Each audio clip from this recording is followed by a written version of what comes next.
to fail, but what we're seeing now with GE and Citi and Time Warner is more like too big to survive. Is the bigger is better model down just for the recession, or is that model down for the count? We're joined by Gerald Levin. He was CEO, and as CEO, helped create Time Warner, and now is the presiding director of Moonview Sanctuary. This is a holistic treatment center. He joins us from Los Angeles. Good to see you again, Mr. Levin. Thanks for coming in. Appreciate it. Thank you, David. Good to see you again. So this model, we now hear too big to fail, but we're wondering if all of these huge entities, yours was one of them, Time Warner, and then Time Warner AOL, but Citi, you look at GE, is that model dead as a corporate model? Well, I don't think it's just a question of size, David. I think you have to really look at the strategy and what's being put together. I guess when you look back in history now, the creation of these financial supermarkets, what Sandy did with the Citigroup, and I guess Hugh McCall really started at what became Bank of America, it does get to be a disconnected empire at some point. And the strategic rationales, I think, start becoming a little attenuated. And now you have GE, which was always a fairly well-run Six Sigma conglomerate, may lose its AAA rating. And, how do you traverse media and entertainment in a company that also has turbines? I mean, it's a fair question. Well, hindsight is 2020. Of course, shortly after you made the deal with AOL, we had the dot-com implosion or explosion, however you want to define it. Was there any way, 90% of the world was convinced that the model that you were helping to create was the perfect model at the perfect time. It turned out to be exactly the opposite. Were there any signals at the time, though, that you should have seen that you kick yourself for not having seen? Well, I think, let's go back and take a look at how companies grow. Do they grow from internal development, like we started HBO within Time Inc., or do they go through acquisition? And when growth comes through acquisition, there's a real question about cultural compatibility. And for example, it took us quite some time to put Time and Warner together and finally make it work, and it continues, I think, on a smooth path today. The same thing with Turner and CNN. But when we got to AOL, you had a very different culture from the Time Warner culture, and I think that's part of the lesson that I think we should learn now. When we look at what happened with Bank of America and Merrill Lynch, maybe that was another example.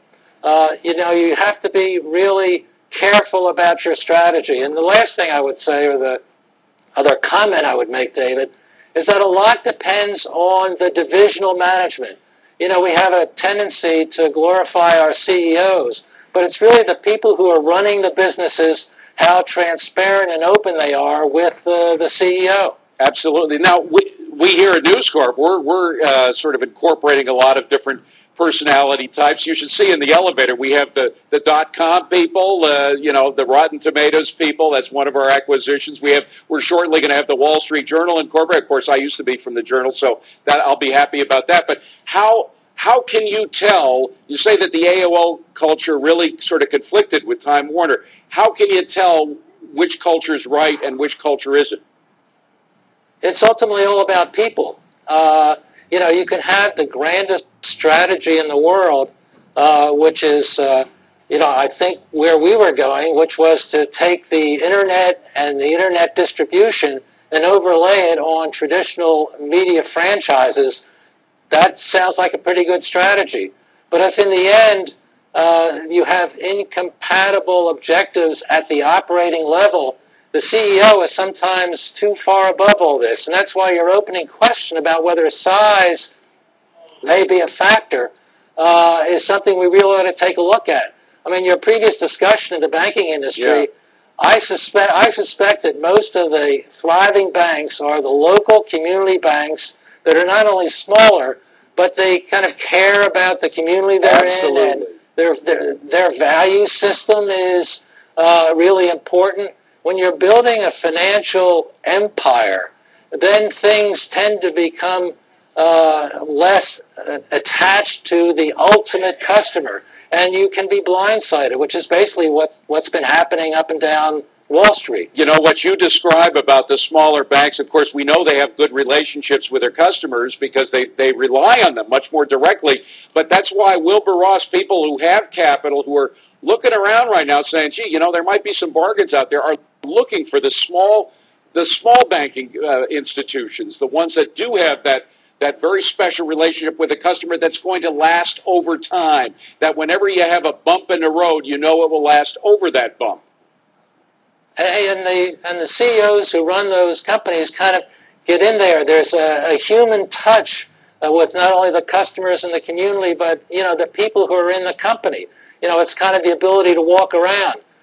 When you have a couple 100,000 employees in diverse businesses, then it's a little hard to have a hands-on approach. You know, a lot of this started with the conglomerate movement, you know, I guess with people like Harold Janine and IT&T and Charlie Bluedhorn at Gulf and Western, Royal Little. These are all people I actually interacted with as a youngster, and they had this view that you can get a lot of leverage out of having different businesses under the same umbrella to take care of the economic cycles.